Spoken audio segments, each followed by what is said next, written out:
안녕하세요. 오늘은 2019 상반기 삼성 GS&AT 관련해서 간단한 이야기를 해볼까 합니다. 이번에 응시자들이 그 언어 논리가 매우 어려웠다고 하는 것이 일반적인 이야기 같습니다. 그 대표적인 것이 뭐냐면 어휘 이야기인데, 겸양이란 단어를 몰라서 겸양과 관련된 어떤 반대어를 찾는 문제인데, 실제로 여러분들은 뭐 젠체하다 이런 말은 잘 쓰지 않는 말이죠.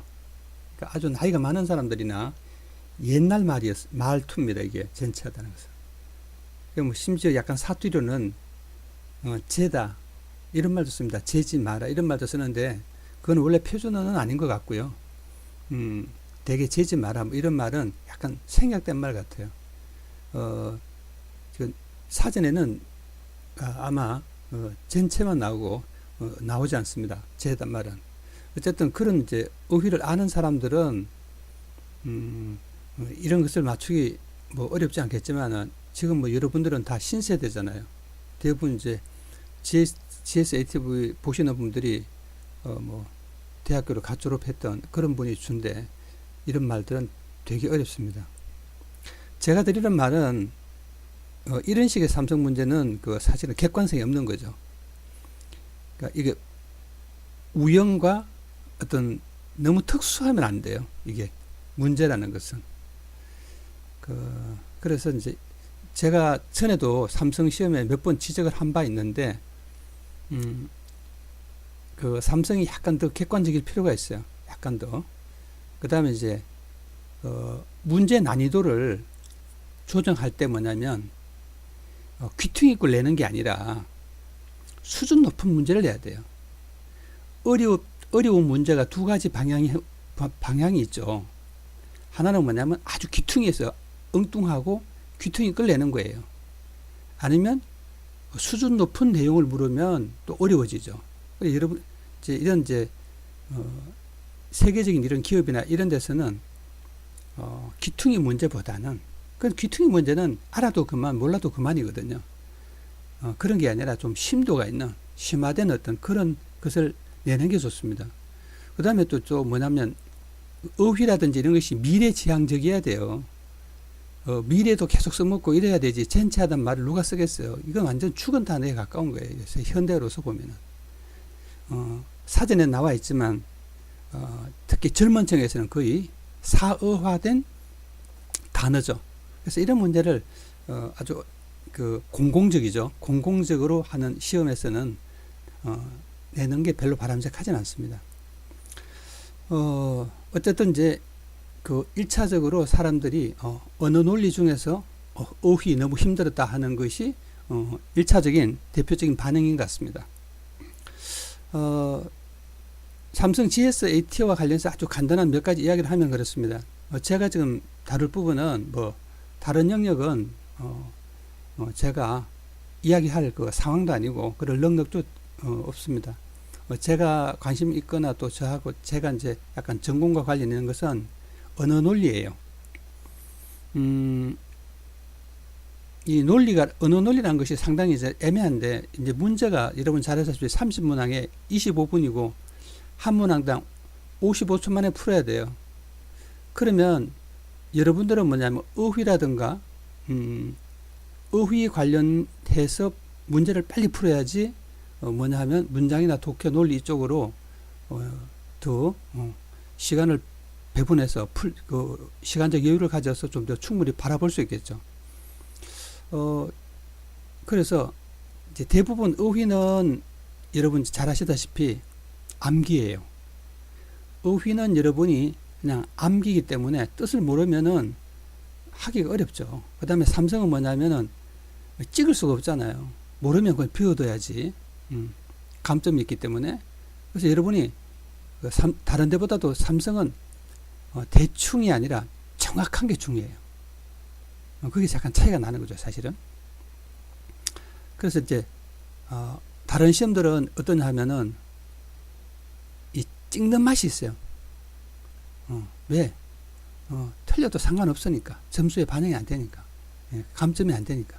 그렇지만 감점이 될 땐 이야기가 전혀 달라집니다. 정확하지 않은 건 손을 못 대는 거죠. 그래서 여러분 정확성이 아주 중요하죠. 두 번째 이제 문장의 의의인데 빈칸에다가 이제 단어를 넣는 거죠. 어떻게 보면 이거는 두 가지를 갖고 있습니다. 단어 뜻도 해야 되지만 문맥의 의미를 파악을 해야 됩니다. 빈칸 자체에. 이런 문제가 이제 사실은 더 어려워지죠, 사실. 그 다음에 이제 또 하나는 이제 문장 배열입니다. 문장 배열이 여러 문제가 나오는데 그때 다르죠. 어떤 때는 육문항. 근데 문장 배열이라든가 이제 독해 이 부분이 다른 거에 비해서 점점 증가할 가능성이 많아요. 현재로 보면. 그게 이제, 모든 그 시험의 그 추세죠.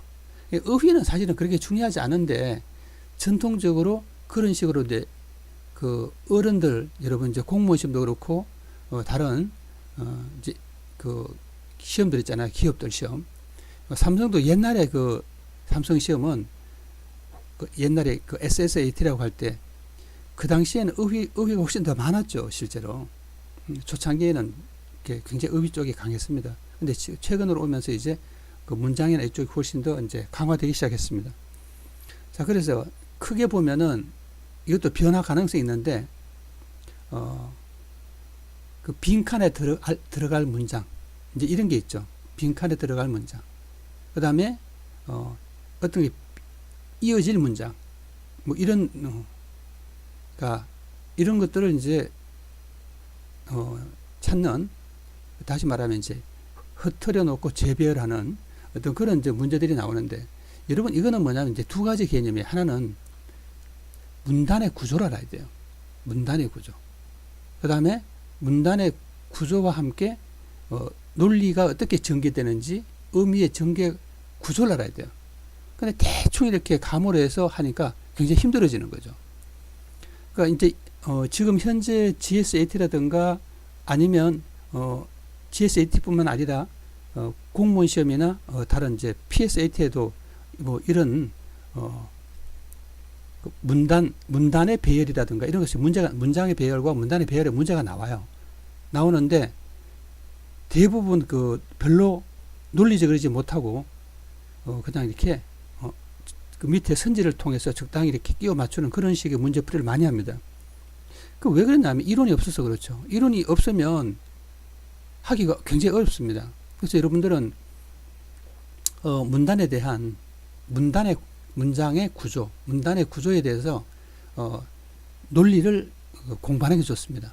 제가 그런 부분을 약간 문단의 어떤 구조에 대해서 강의를 앞으로 할 예정입니다. 여러분도 관심 가지고 보시면은 좀 도움이 되실 것입니다. 그 다음에 이제 독해입니다. 독해인데, 독해는 뭐 대표적으로 이런 거죠. 주제와 제목이에요. 이거 마찬가지죠. 여러분 가장 중요한 게 뭐예요? 주제를 어떻게 찾는지가 중요하죠. 물론 선지에 1, 2, 3, 4 답이 있으니까 뭐 찾아서 찍을 수 있어요. 근데 여러분 아까 말했지만은 삼성은 실수하면 문제가 되죠. 그러니까 정확성이 굉장히 정확한 거예요. 여러분 제목 어떻게 붙여놔요? 주제는 어떻게 찾죠? 이거 확실히 해야 됩니다. 뭐 일치 불일치 그 문제는 여러분 뭐 수능부터 시작해서 많이 다뤄왔죠. 근데 최근에 이제 수능은 최근에 거의 한 10년간 주제와 제목에 대한 문제가 거의 나오지 않았어요. 그렇지만은 삼성이나 일반적인 다른 시험에서는 주제와 제목과 관련된 문제들이 꽤 많이 나오고 뭐 일치불일치는 다 기본이죠. 그 다음으로 이제 추리에 대한 이야기가 살짝 나와요. 추리. 그러니까 여러분 추리는 살짝 좀 더 자세히 이야기하면은 주제와 일치불일치는 사실적인 독해입니다. 근데 추리는 독해가 사실적 독해가 아니에요. 추리적 독해예요. 그러니까 약간 다르죠. 그 다음에 독해에 여러 가지 사실, 추리, 그 다음에 비판 이런 영역이 있는데 여기는 추리에 해당되는 것이죠. 예. 추리는 여러 가지 형태가 있는데 그것은 이제 뭐 생략하셔야 됩니다. 그 다음에 최근에 약간 살짝 나오는 것이 뭐냐면 논리적인 것이에요. 윗거를 어떻게 반박할 것인가. 그렇죠? 그러니까 결국은 요거는 상대가 가지고 있는 문제점을 혹은 오류를 반박하는 것이죠. 그러니까 좀 더 고차원적인 논리를 갖고 있어야 되는 것입니다. 여러분 이제 그 GSAT는 어떻게 보면은 그 기본에 충실한 문제라고 보시면 됩니다. 기본에 충실한 문제. 그래서 여러분들이 어떤 문제 그 언어 논리 연습을 할 때 기본 독해를 충분히 하고 뭐 어휘 공부는 평상시에 관심을 가져야 돼요. 그렇죠? 그 예를 들어서 요번에 나온 것처럼 뭐 젠치하다 이런 것 같은 건 워낙 이제 귀퉁이의 문제이기 때문에 이런 건 나오면은